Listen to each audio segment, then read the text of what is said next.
সকালের নাস্তা আমার রেডি। আর সকালের নাস্তাটা আমি নিজে এখন করে নেব, করার পরে দুপুরের কাজকর্ম শুরু করব। সেই সাথে নাস্তা করার পরে আমি আবার বাইরের ওয়েদারটা একটু দেখে নিলাম। ওয়েদারটা কিন্তু আজকে বেশ সুন্দর ছিল। আর আজকে তো জুমাবার ছিল, সব মিলিয়ে খুব ভালো লাগছিল। এখানে ডালগুলো আমি পটে ঢেলে নিয়েছি। আর এখানে আমার মেয়েটা নাস্তা করা শেষে তার পড়াগুলো করতে বসেছে।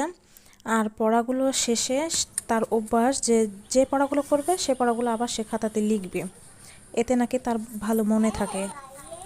আর এদিকে পিচ্চি বাবুটা তো একদমই পড়তে দেয় না, লিখতেও দেয় না। যখনই পড়তে লিখতে বসবে সে যে হাত দিয়ে বই টানাটানি করবে। তো যাই হোক, ছোট ভাই বোন থাকলে এমন হবেই, এইভাবেই পড়াশোনা করতে হবে। আর এইদিকে দেখেন আপনার ভাইয়া দেশি ফল এনেছিল, ফলগুলো আমি ঝুড়িতে ঢেলে নিচ্ছি। তো এখানে হচ্ছে আমড়া, কমলা, আর সেই সাথে বাতাবি লেবু ছিল, পেয়ারা আছে। আর পেয়ারাগুলোকে আমি ফ্রিজে ঢুকিয়ে রাখবো, পলিথিনে করে রাখবো, কারণ পেয়ারাগুলো ভালো থাকার জন্য।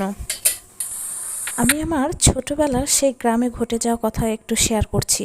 এই বাতাবি লেবু দেখে মনে পড়ে গেল, আমরা কিন্তু 4-5 জন মিলে গাছ থেকে বাতাবি লেবু পেড়ে কলার পাতা নিয়ে এসে সেখানে কিন্তু বাতাবি লেবু, একটা মরিচ, তারপরে লবণ, তেল দিয়ে মাখিয়ে খেতাম। খুব ভালো লাগতো কিন্তু।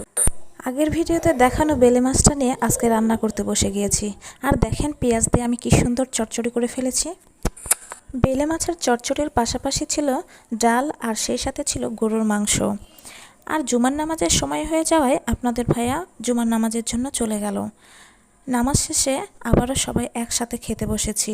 ক্যামেরাটা আমার খাবারের দিকেই ধরেছি, তাদের দিকে নয়। তারা একটু শান্তি করে খাচ্ছে, ডিস্টার্ব করতে একেবারেই চায়নি।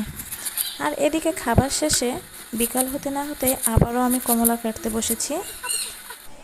আজকের মতো এ পর্যন্তই। আল্লাহ হাফেজ।